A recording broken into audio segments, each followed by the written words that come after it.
Indigo का संकट थमने का नाम नहीं ले रहा है। अभी हमारी मौजूदगी है पटना एयरपोर्ट पे। नमस्कार, आप सुन रहे हैं NBC 24 और मैं हूं प्रगति शर्मा आपके साथ। बता दें कि इंडिगो का संकट जो है वो लगातार थमने का नाम नहीं ले रहा है। 3 दिसंबर से जो है ये एयरपोर्ट पर फ्लाइट को रद्द होने की जो जानकारी है वो सामने आ रही है। बता दें कि आज यानी मंगलवार को 24 फ्लाइट जो है वो पटना एयरपोर्ट से रद्द की गई है, जिसमें 12 फ्लाइट पटना पहुँचने वाली थी और 12 फ्लाइट पटना से जाने को तैयार थी, लेकिन इन 24 फ्लाइट को जो है वो रद्द कर दिया गया है। आपको बता दें कि ये जो रद्द कर दी गई है फ्लाइट, उनमें सबसे ज़्यादा फ्लाइट जो है वो हैदराबाद के लिए है। आपको बता दें कि लगातार जो है इस तरह की खबरें जो है वो सामने आ रही है। अभी तक पूरे इंडिगो के कम से कम 1000 से ज़्यादा फ्लाइट जो है वो रद्द कर दिए गए हैं और जिसकी वजह से यात्रियों को भारी मुश्किल का सामना करना पड़ रहा है। आप देख सकते हैं कि इसकी वजह से लोग लगातार परेशान दिख रहे हैं। और आपको बता दें कि पटना एयरपोर्ट से हैदराबाद जाने वाली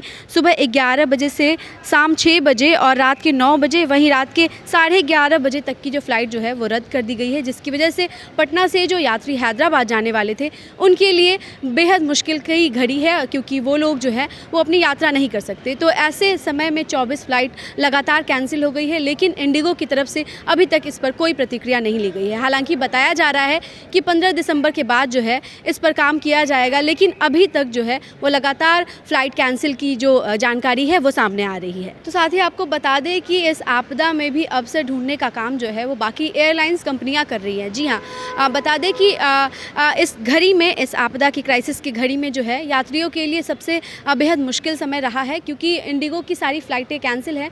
तो बाकी जो यात्री है वो बाकी जैसे spice jet, air India express की तरफ रुख कर रहे हैं और इससे अपने यात्रा की उम्मीद कर रहे हैं। लेकिन जो सबसे बड़ा इस वक्त क्राइसिस देखने को मिला है वो है कि एक तो टिकट बहुत मुश्किल से मिल रहा है और जो टिकट है उसका फेयर जो है वो बहुत बढ़ा दिया गया है। जी हाँ, आपको बता दें कि बाकी एयरलाइंस कंपनियां जो है वो मनमानी टिकट का फेयर वसूल रही है, लेकिन उड्डयन मंत्रालय द्वारा जो है इस पर एक नोटिस जारी किया गया है, जिसमें बताया गया है कि 500 किलोमीटर तक के लिए 7500, वहीं 500 से 1000 किलोमीटर तक के लिए 12000, वहीं 1000 से 1500 किलोमीटर तक के लिए 15000 और अगर 1500 किलोमीटर से ज़्यादा की अगर दूरी है तो उसके लिए 18000 ये जो है सीमित फेयर रखा गया है। लेकिन इसके बावजूद भी जो है कुछ एयरलाइंस कंपनियां जो है वो अपनी मनमानी कर रही है। इसकी जगह पे 20,000, 25,000, 28,000 इस तरीके का जो है वो फेयर वसूल कर रही है। तो ऐसे में जो मध्यम वर्ग के लोग हैं और आम जो जनता है उनके लिए